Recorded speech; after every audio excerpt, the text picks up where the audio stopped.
Sendo 0, nada, e 10, muito, muitão. Quanto vocês consideram que é a sua capacidade de adiar uma reação?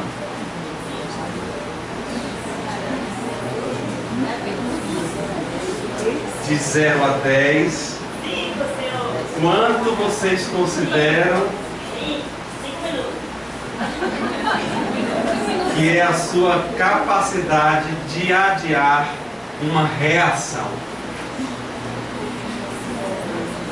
Este é o significado psicológico da paciência. A capacidade, a maturação que dota o indivíduo de condições de adiar uma ação ou uma reação. Segundos, horas, dias, anos. Segundo Emmanuel, do ponto de vista espiritual, moral, a paciência, diferentemente de ser conformismo, é a condição que dota uma criatura da capacidade de perceber uma dissonância, um problema, sem responder a ele de maneira extremada. Essa é a perspectiva moral da paciência. E a gente tem, em nossa jornada, como seres humanos, um trajeto de 0 a 10, para podermos pensar o quanto as coisas, as pessoas, os eventos conseguem nos afetar, ou, se a gente puder mudar de perspectiva, o quanto nós nos colocamos num lugar, ou estamos ocupando um lugar, de sermos afetados, mais ou menos, por coisas, pessoas e situações. Faz sentido isso? E aí a gente imagina que poder reflexionar sobre um tema que parece ser bastante simples, mas na verdade ele não é, porque ele mexe com muitas coisas, coloca a gente numa posição. Eu tô direitinho aí na câmera? Tá certinho? Tá ok? É que eu fiquei curioso, não sabia qual era o movimento. Não tive paciência de esperar. Então, nós temos continuamente aqui uma possibilidade de estarmos nos confrontando com esse constante amadurecimento que, na verdade, nos levará ao que de fato me parece, em meu sentimento, significa a paciência, que é a ciência da paz, ou melhor, a arte de produzir paz. Faz sentido isso? Sim.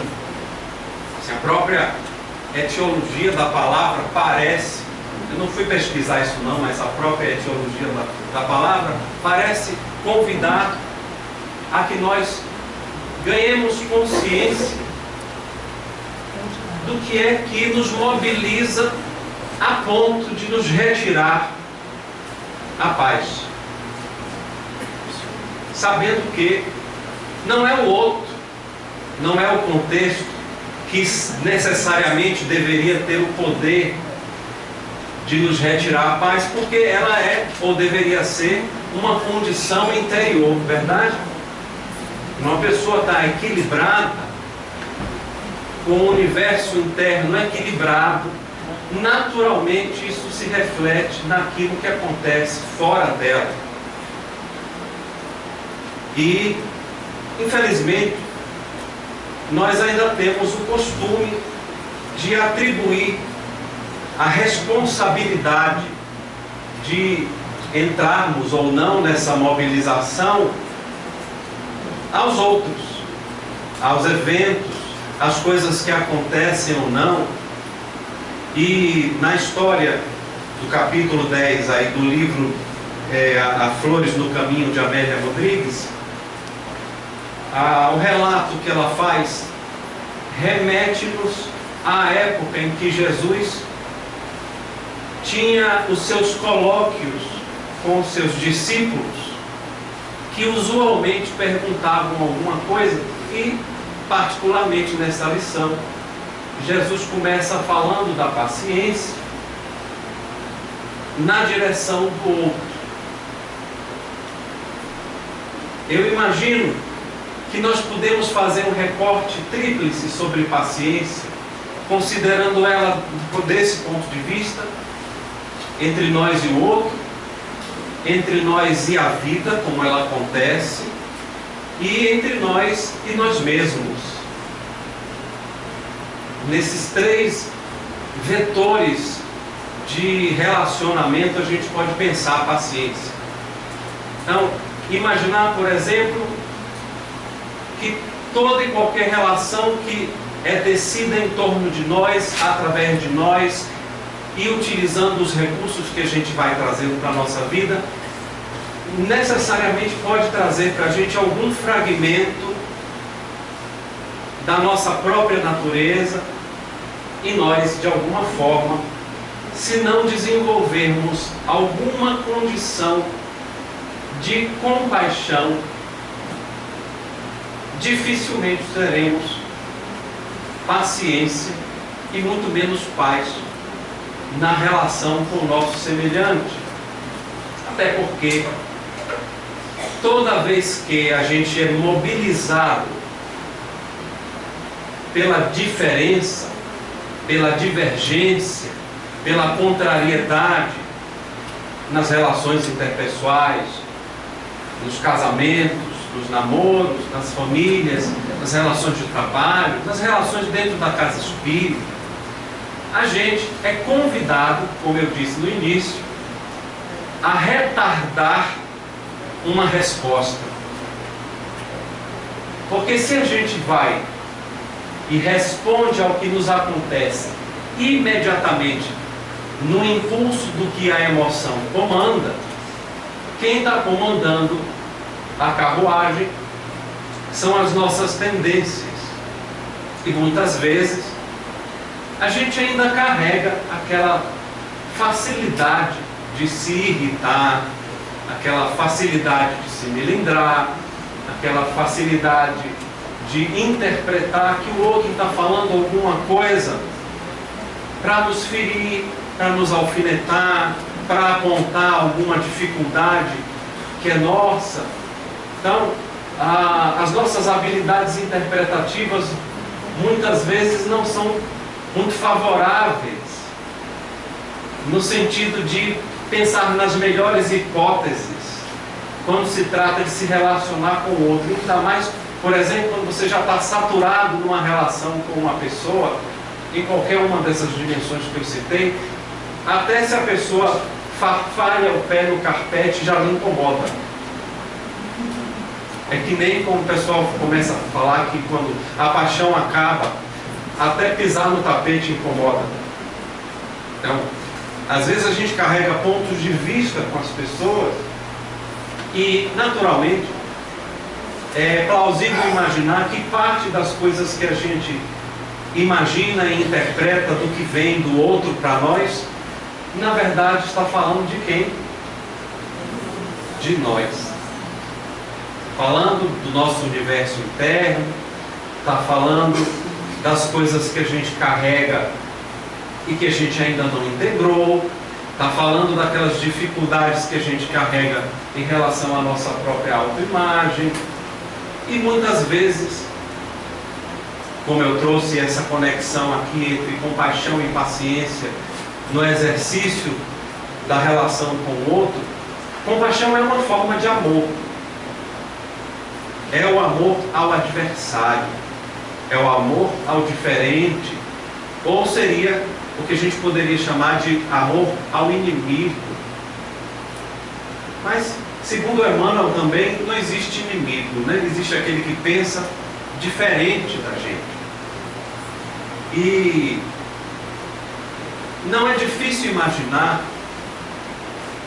num mundo tão mobilizado pela pressa, como nossos sistemas psíquicos estão já possivelmente bastante esticados, estressados, saturados com todas as coisas que temos para fazer, e a gente acaba vivenciando um dia a dia onde os nossos nervos estão à flor da pele, onde é muito fácil que a gente se desorganize com uma frase, com uma palavra, com um olhar.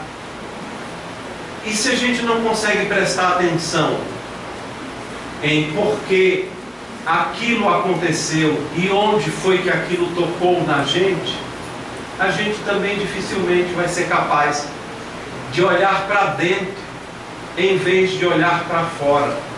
Então é um grande convite quando a gente imagina que se relacionar com o mundo e com as pessoas compele a gente a continuamente aprender a olhar para dentro e aprender a perceber o que em nós foi tocado ou afetado quando você me disse aquilo, quando você se aproximou de mim, quando você não fez aquilo que eu esperava, quando você mostrou um ritmo diferente daquele que eu gostaria que você tivesse, quando você se mostrou de uma forma que diverge daquela que eu definiria como adequada. E às vezes a gente tem enquadres bastante rígidos para dizer para nós mesmos como as coisas deveriam ser. E o interessante é que usualmente a vida provoca a gente, ou o self provoca a gente, com situações que vão gerar tensões suficientes para que a gente faça contato com esses aspectos da nossa natureza que usualmente a gente enxerga nos outros. Eu publiquei na minha página do Instagram e do Facebook hoje um texto que não foi escrito essa semana, não. Foi escrito, acho que no ano passado ou no ano retrasado, um texto que vai sair no meu próximo livrinho. E eu menciono nesse texto que eu escrevi algo que um irmão espiritual me disse num momento que eu estava em oração e meditação. Ele me disse o seguinte: eu estava meditando sobre o assunto, e ele me disse o seguinte: existe um tipo de infelicidade que nasce da incapacidade de aceitar as coisas como elas podem ser. E a partir disso se constrói todo um arsenal de sofrimentos e de angústias para combater aquilo que é diferente do que eu gostaria que fosse, para tentar encaixar dentro desse enquadro, porque eu não consigo lidar com aquilo que é possível agora.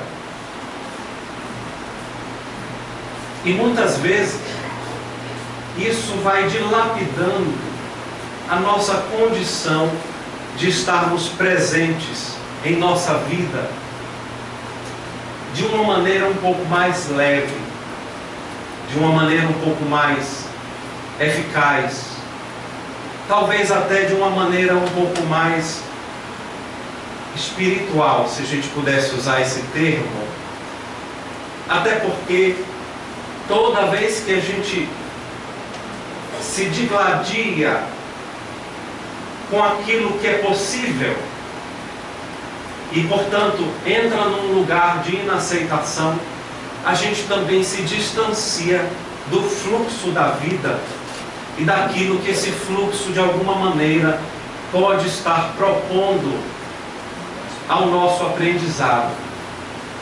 E não é dizer que a gente vai psicologizar essa frase para explicar que essas coisas vêm somente a partir das dinâmicas do inconsciente, ou a partir daquilo que o outro faz, ou dos eventos que acontecem fora de nosso controle, mas que muitas vezes isso apenas acontece pelo fato de que nós funcionamos de maneira inerte, ou funcionamos movidos por essa rigidez, pela tendência ao controle, pelo medo da vida e pela dificuldade de aceitar as coisas e as pessoas como elas podem ser, e portanto, o que significa, né? Pela dificuldade de termos compaixão com aquilo que acontece. Se eu e vocês, nos momentos de dificuldade e de aflição, não pudermos ter tranquilidade suficiente, a gente não consegue transpor um evento que poderia levar a gente para um outro patamar de compreensão e de travessia de uma lição, de uma tarefa, exatamente porque a gente é muito talhado a vivenciar um ideal de vida, de estrutura de vida, em que ser feliz é quando tudo acontece do jeito que eu quero, é quando todas as coisas vêm do jeito que eu imagino, ou é quando não existe nenhum percalço no caminho.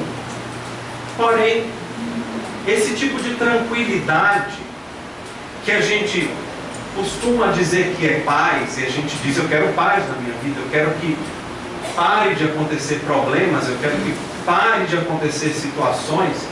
Esse tipo de paz, muitas vezes, que a gente tanto persegue,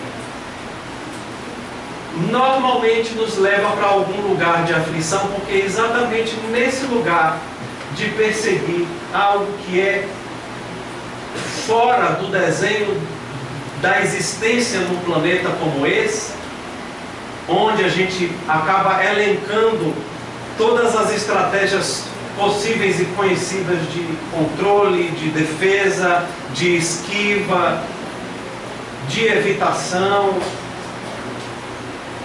A gente sofre por antecedência, ou a gente se distancia na placidez de almejar uma vida que não tem nada para enfrentar.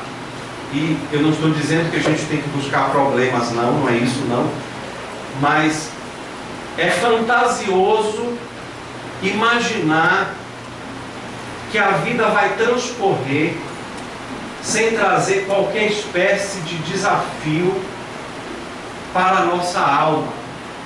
Até porque me parece, sendo nós espíritas, que é por isso que nós estamos aqui, ou não?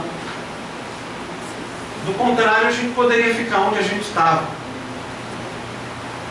no estágio em que a gente estava, ou está ainda. Não precisaria passar por nada, porque a gente já estaria, ou já estaria ótimo, ou não estaríamos aqui num planeta como esse, vivenciando uma encarnação expiatória ainda, né? Eu acho que a maioria de nós vivenciando encarnação expiatória, poucos de nós vivenciando algum nível de regeneração. Você sabe qual é a diferença entre quem está se regenerando e quem está expiando, não sabem? Sim ou não? Não. Não? A diferença é que quem está se regenerando não reclama, não murmura, não lamenta. Então, se isso pode responder bem a pergunta, se nós estamos ou não num estágio expiatório, a gente pode se questionar quantas vezes a gente suspirou hoje dizendo: ai Deus, não aguento mais. Mas tudo bem, porque é preciso que a gente tenha não somente paciência com a vida, com as coisas que a vida traz em termos de desafios e de dificuldades e de processos e de tantas coisas que parecem que não vão ter fim, e quando termina uma coisa vem outra coisa. E a boa notícia é de que vai continuar sendo assim. Com breves intervalos, dependendo de como seja a nossa travessia, porque teleologicamente, ou seja, a gente é inconscientemente levado a, é o significado de teleológico, a gente é levado a se desenvolver sem parar. Como é a natureza, como é a vida. Então, quanto mais você e eu vamos ficando complexos, quanto mais vocês e eu vamos ficando conscientes, vamos ganhando mais instrumentalização, naturalmente maior vai ser a categoria dos desafios que a vida vai trazer para a gente. E logicamente isso vai exigir um patamar não somente de paciência ou resignação, se a gente puder colocar as duas paralelamente, mas também de um terceiro elemento fantástico que subsidia a relação da paciência do homem com a vida, que é a fé. Uma pessoa que não tem fé não sabe esperar, porque ela não sabe pelo que esperar. Ela não sabe por quem esperar, e ela não sabe por que esperar. Faz sentido isso? Veio na minha cabeça agora. Alguém soprou. A fé não pode ser ensinada. Ela é aprendida nas experiências. Nas experiências em que você é capaz de olhar para a sua vida, de olhar para aquelas situações aparentemente intransponíveis, que você já passou, então elas não são intransponíveis, não foram, de olhar para os desafios e as dificuldades que um dia você imaginou que jamais sustentaria, de olhar para os tempos que você atravessou, de olhar para você enquanto construção e dizer: eu imaginei que estava só, eu percebia, eu imaginava que eu não tinha condições, eu achava que eu não ia suportar, eu achava que eu não ia superar. Não estou falando de fé em Deus não, viu? Estou falando de fé. Fé em Deus é outro patamar. Estou falando de fé em você, em fé na vida, de como as coisas se sucedem. A fé transcendente, que é a fé do sagrado, é uma fé ainda maior. Não estou falando dessa ainda. Então, você olha para trás e você vê quantas coisas você pôde superar de uma maneira completamente diferente, inclusive da que você imaginava que deveria ser. E a fé é a grande adversária do medo. A fé é a grande adversária do controle. E muito embora, quando o mestre exortava a olhar os lírios do campo, a não se inquietar pelo dia de amanhã, ele não estava exortando a inércia. Ele estava exortando para que nosso olhar fosse capaz de contemplar o que é intrínseco na vida. Todas as coisas estão sustentadas dentro da mente divina e movidas na direção de uma evolução incessante. Ninguém está desprovido, mesmo acreditando nisso, de amparo. E por mais difícil que muitas situações se mostrem, se mostraram ou venham a se mostrar, se você faz um retrospecto de todos os enfrentamentos que trouxeram você até aqui hoje, eu acho que você pode ser bem mais capaz de perceber que você pode ter um pouco mais de fé em si mesmo, um pouco mais de fé no desenrolar das coisas, na correnteza da vida, sem deixar de fazer a sua parte. E essa capacidade de se entregar ao mistério da vida, a correnteza, que envolve algo da paciência, mas que envolve algo dessa misteriosa compreensão, que a gente vai chamar de fé aqui, aprendida com a experiência. Ela não é passada na oralidade. Uma mãe não ensina um filho a ter fé. Ela pode dar um livro espiritual, ela pode dar um conselho, mas a criança vai desenvolvendo aquilo de outra forma. A gente vai desenvolvendo isso ao longo das encarnações. Até porque, quando eu tenho fé, eu sei. E é preciso que a gente saiba uma coisa muito importante. Existe uma palavrinha grega chamada Cronos e outra palavrinha grega chamada Kairos. As duas aparentemente significam a mesma coisa: tempo. Só que Cronos é o tempo causal. Um segundo, um momento sequenciado do outro. Mas o Kairos, que é sobre o que eu quero falar aqui, sobre esse ponto, é o tempo das coisas. De 0 a 10, quanto nós podemos nos colocar disponíveis a esperar o tempo das coisas? Você plantou caroço de feijão hoje, aí você fica olhando para ele na força da fé, aí você bota a sua mão, imaginando que você vai doar energia e vai dizer: cresça, cresça. E ele não cresce,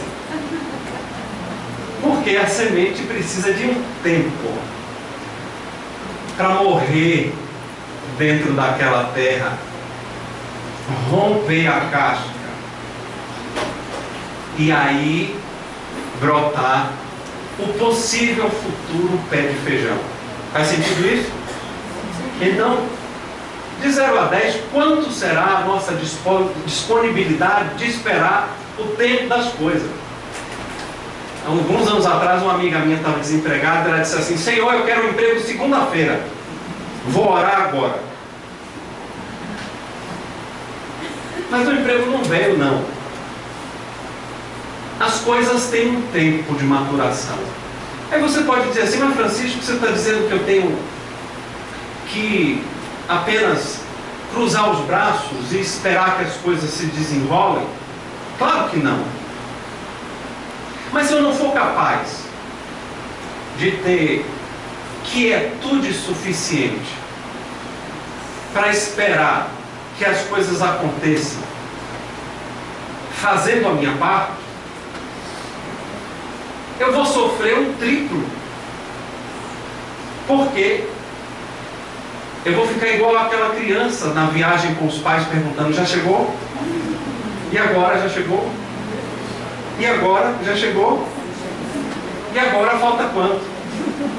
Porque isso é típico da infantilidade espiritual. Mas o que move a gente a não sermos ainda tão hábeis em acatarmos o Kairos, né, o tempo das coisas, não é somente essa compreensão de fé que experiências anteriores poderiam trazer um pedaço dela, que é ok, eu já vivi essas esperas antes e eu vi que as coisas foram ganhando forma e ganhando espaço e conseguindo se constituir como foi possível.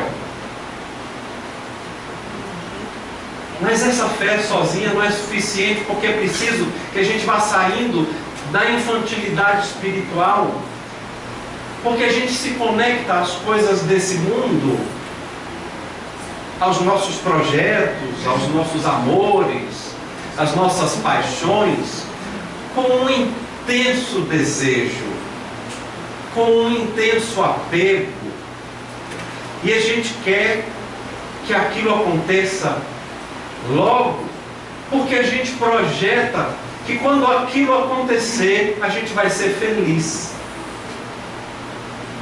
que a nossa vida vai mudar. Da mesma forma que às vezes a gente projeta que vem para a casa espírita e nunca mais vai precisar fazer nada, porque depois que tomar o passe tríplice, todos os problemas se esvairão. Você está redondamente enganado. A tarefa humana de autoburilamento é intransferível, mas ela vai perpassar por esses espelhos que são as pessoas, que vão trazendo um termômetro para nós do quanto a gente se acha melhor, mais rápido, mais inteligente, mais ágil, mais rígido talvez. Isso a gente não admite com facilidade. A gente diz, não, eu sei o que é certo, eu quero o que é certo. E aí a gente sustenta aquela posição do que é certo e levanta aquele estandarte. Muitas vezes a gente perde alguém por causa disso. Ou às vezes a gente quer modificar as pessoas ao nosso redor, porque a gente acha que elas devem fazer diferente, e a gente faz com elas igual como a gente faria com um caroço de feijão. Cresça, cresça, cresça. Agora, 1, 2, 3. Quando conosco isso nunca aconteceu. Nós não crescemos no 1, 2, 3. Nós inclusive ainda estamos tentando crescer. Talvez no 0,1, no 0,2. Porém, a gente não se dá conta que, por um equívoco de interpretação de qual é nossa posição, por um equívoco de interpretação do que é o nosso amor, o nosso cuidado com os outros, ou mesmo por um equívoco de interpretação das coisas que a gente não consegue integrar em nós, mas se incomoda demais nos outros por causa disso, a gente quer que os outros mudem. Porque os outros tiram a minha paciência. Porque eu não tenho paciência com esses motociclistas. Porque eu não tenho paciência com pessoas mal educadas na fila do supermercado, da farmácia, no telefone. Mas a lista é grande e a gente quer que as pessoas modifiquem. Quando a gente não consegue que elas se modifiquem, a gente usa o recurso passivo-agressivo chamado maledicência. A gente vai falar mal da pessoa. Naturalmente, por uma tendência de psicologia grupal, a gente vai procurar alguém que a gente acha que vai concordar com a gente, para reforçar a nossa opinião. Né, fulano, você viu? Bem que eu lhe falei. E aí a gente vai disseminando aquilo, e aí a gente vai se fortalecendo na ideia, ok, tá vendo que eu estava certo, é isso mesmo. Essa pessoa é difícil. Essa pessoa me tira do sério. Mas ela nos tira do sério porque a gente não tem compaixão. Que às vezes, de fato, pode ser uma pessoa que está no caminho equivocado, mas às vezes o equivocado somos nós. Às vezes somos nós que queremos que as coisas aconteçam de uma maneira que não é possível agora. E nem a gente sai dali e deixa o outro em paz, e nem a gente fica ali em paz. É como um espinho na carne, sempre lembrando, ó, como me incomoda. E quando se trata disso em relação à vida, todos os projetos, todas as coisas que acontecem ou não acontecem, aqueles grandes momentos de crise ou de escassez e de dificuldades e de processos que a gente vai atravessando, que parecem que não tem fim, mas tem, a gente também precisa perseverar pacientemente, laboriosamente, fazendo a nossa parte e tentando encontrar alguma condição de sair do conflito com aquilo que está acontecendo. Eu conheço uma pessoa muito próxima a mim que tem atravessado dificuldades bem difíceis. Redundante o que eu falei, né? Dificuldades difíceis. Tem atravessado processos bem difíceis. E essa pessoa de fato vem tentando praticamente de tudo para poder sair da situação, e muitas vezes o processo é de um desespero, porque é como se tudo que se fizesse não gerasse resultado. Já passaram por isso alguma vez? E aí a gente vai às vezes apelar para alguns consolos, como deve ser inveja de alguém, alguém deve estar fazendo algum trabalho para mim, deve ter algum obsessor me atrapalhando. Dificilmente a gente encontra algum grau de responsabilidade em ter chegado até aquele ponto, mas se algo pode servir de consolo para a gente pode imaginar que às vezes a gente vai passar por fases transicionais em nossas vidas, verdadeiras crises, como o que se escuta muito falar como a crise da meia-idade,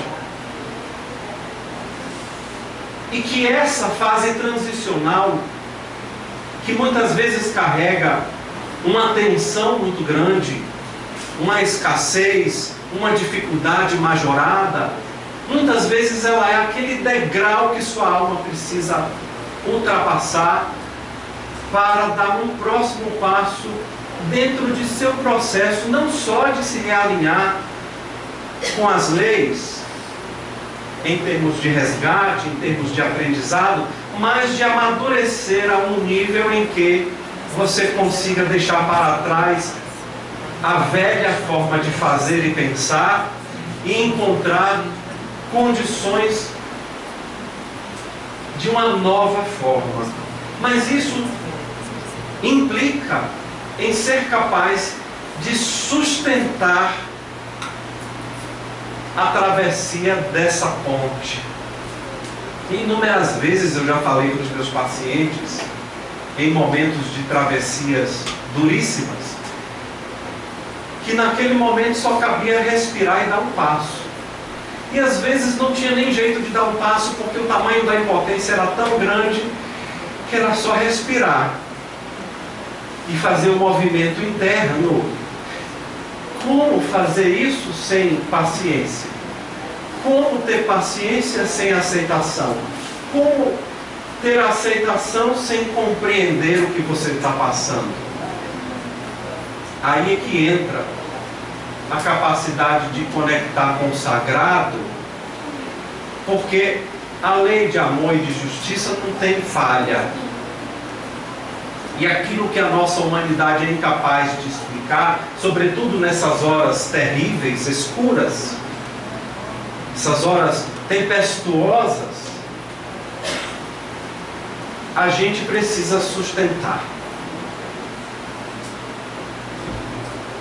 E se existe alguma coisa, na minha opinião, que é capaz de ajudar o indivíduo a sustentar uma travessia dentro dessa lição de paciência para um bom aproveitamento de sua experiência, é a capacidade de se lembrar que a pessoa do seu lado também sofre,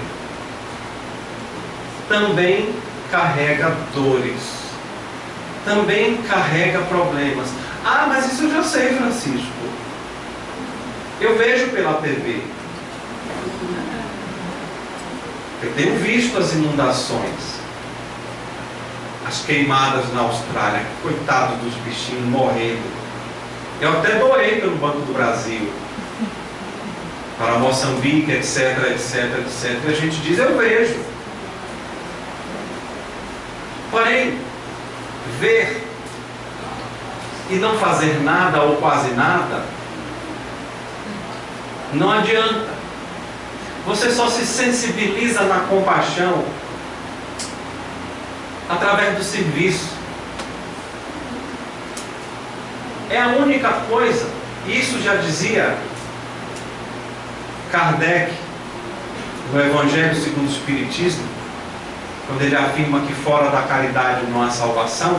A única coisa que faz com que a gente, eu e vocês, saiamos do nosso umbigo, da nossa imensa dor, das nossas problemáticas e em algum momento possamos dizer, eu posso ajudar alguém, eu quero me importar com você, e fazer isso vindo de um lugar genuíno. Esse movimento de saída de um lugar egocentrado para um lugar onde o amor, a compaixão entram em ação, esse lugar se chama caridade, retira o indivíduo do torvelinho daquela dor, daquela problemática que ele acha que ele está atravessando sozinho. E quando você olha para a ponte que você está atravessando, você vê que a ponte está cheia de gente atravessando junto, mas ninguém vê ninguém, porque todo mundo em geral tende a olhar apenas para o próprio umbigo. E aí a gente vai se dando conta de como o egoísmo, que é tão natural no ser humano, que é da natureza do ego, nos impede essa viabilização de nós podermos perceber não só outras dores, não só outros processos e outras estradas, mas perceber nossas potências, nossas condições de sermos minimamente uma gota de bálsamo na vida de alguém. Aí você pode dizer, mas Francisco, eu estou aqui em tratamento, eu não estou em condição de me comprometer com o centro. Mas você tem dente, você pode sorrir, você pode trazer brandura para a sua fala, você pode adiar aquela resposta irritadiça e usar de um elemento fantástico chamado silêncio. Tudo isso é paciência.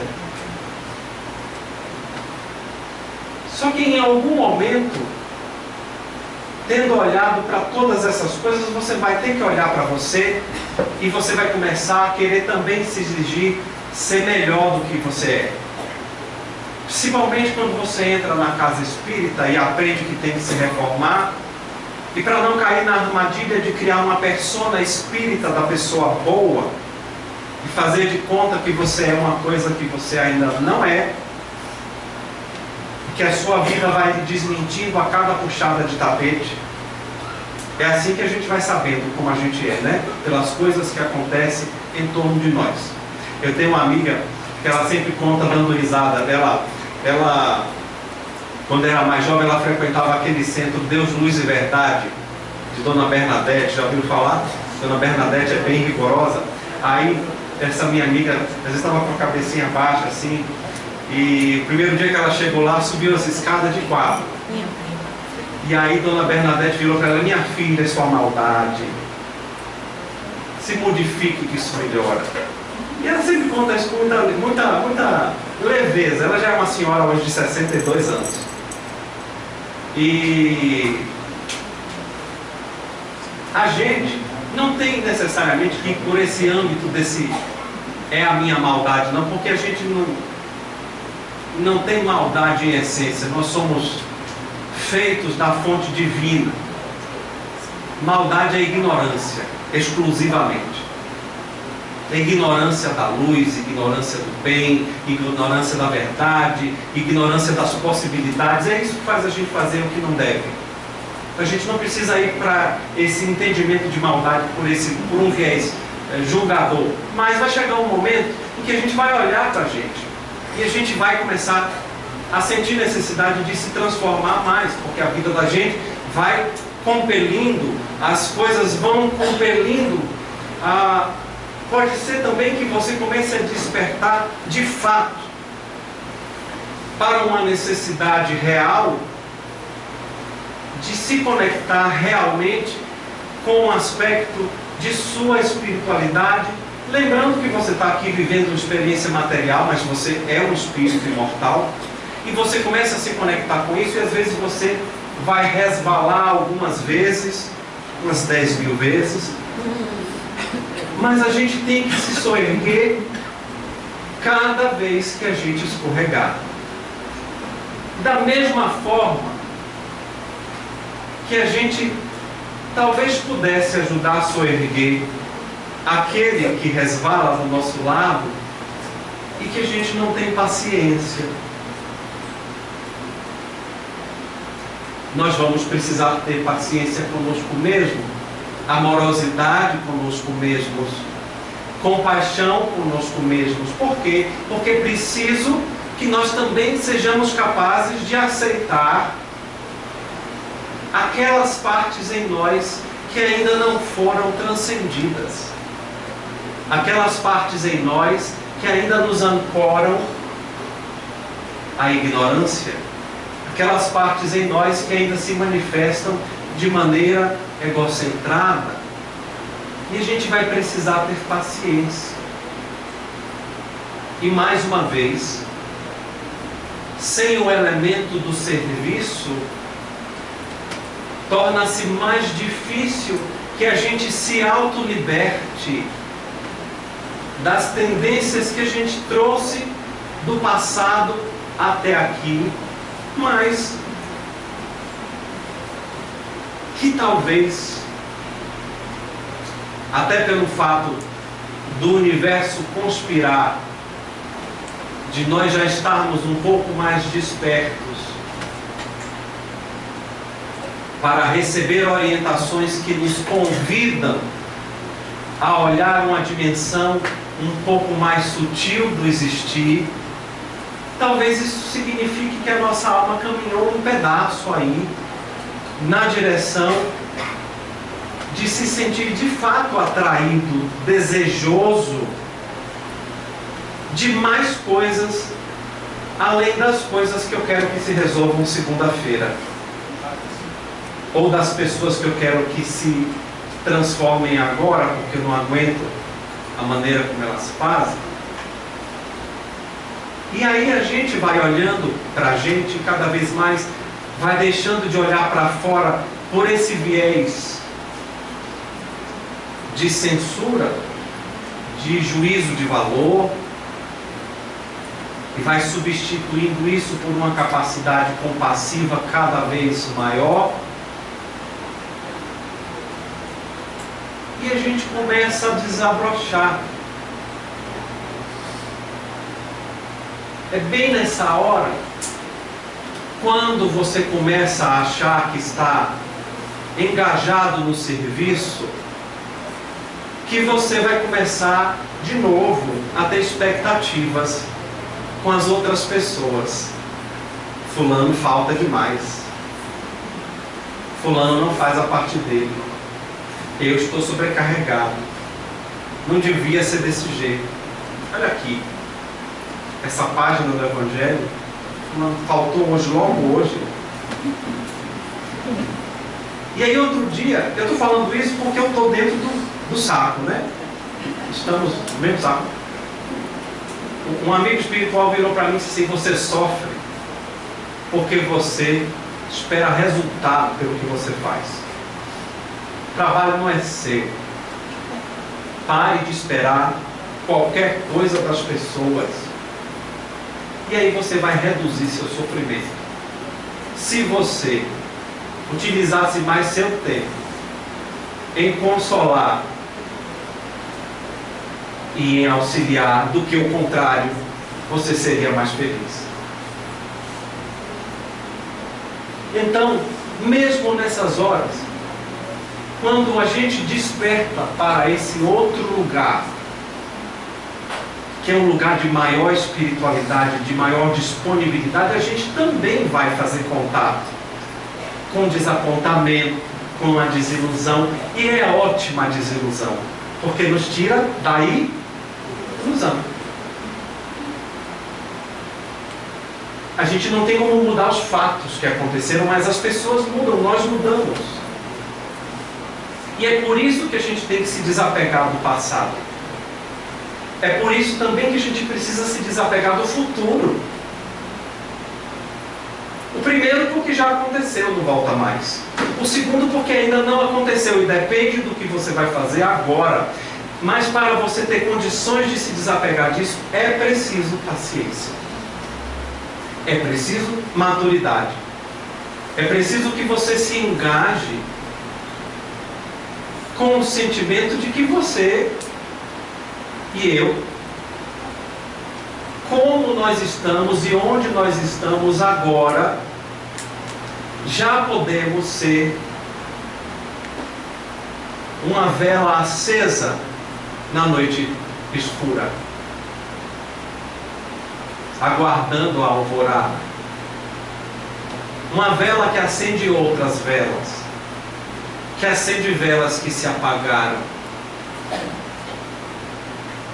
E vocês já devem ter visto uma sala cheia de pessoas segurando aquelas velinhas pequenininhas que vendem no supermercado, aquelas fininhas. Como a sala fica parecendo que está cheia de estrelas. Quando uma alma começa realmente a despertar para um lugar de espiritualidade, ela acende como uma vela. E logicamente ela chama a atenção dos seres que já acenderam antes, que já caminharam na frente. Mas também essa pessoa vai chamar a atenção daqueles outros seres que não querem que haja progresso. E bem nessa hora vai ser exigido ainda mais paciência, porque quando você coloca o pé na estrada, você vai receber a resistência do contrafluxo. Mas é preciso perseverar. Não existe triunfo sem esforço, porque se fosse assim, não precisaríamos estar aqui. Se fosse assim, aqueles que alcançaram os píncaros de sua espiritualidade não teriam passado por enormes sacrifícios em torno de si mesmos, para descobrir uma outra categoria de realidade que não é essa imediata, do microfone, da garrafa, do negócio aqui que eu não sei o que é. Deve ser para exercício da mão. Para afinar o violão. Pronto, errei. Interpretação equivocada. Está vendo? Então, mesmo quando eu e vocês tivermos colocado o pezinho no fluxo dessa espiritualidade, lembremos, uns dias serão aqui, outros serão aqui. Se eu e vocês pudermos ser apoio uns dos outros, não nos conhecemos, não convivemos, mas existe uma coisa que nos conecta, além de Deus em nós: o nosso pensamento. Se nós pudéssemos, romanticamente falando aqui, se nós pudéssemos ser capazes de orar um pouco mais uns pelos outros, seríamos de um imenso apoio para uma humanidade adoecida. O poder da oração e do pensamento bem qualificado, do pensamento saudável, do pensamento positivado, é fundamental para transformar o derredor. Mas não é só o pensamento, é o que você sente. Tudo isso requer tempo. requer o tempo das coisas. Um tempo que a gente vai precisar aprender a descobrir. Um tempo que a gente vai precisar aprender a aceitar e a compreender. Porque é o tempo da maturação. Sem maturação as coisas não florescem adequadamente. Retire a lagarta do casulo antes da hora, e essa borboleta não vai ser capaz de abrir as asas. Ela vai ficar largada no chão e alguém vai vir e vai pisar nela. O tempo das coisas é o tempo da maturação. E se eu e vocês já começamos a desejar isso, então a boa notícia é que já colocamos o pé nessa estrada e que nos cabe ter perseverança, paciência, silêncio, serviço, fé e oração.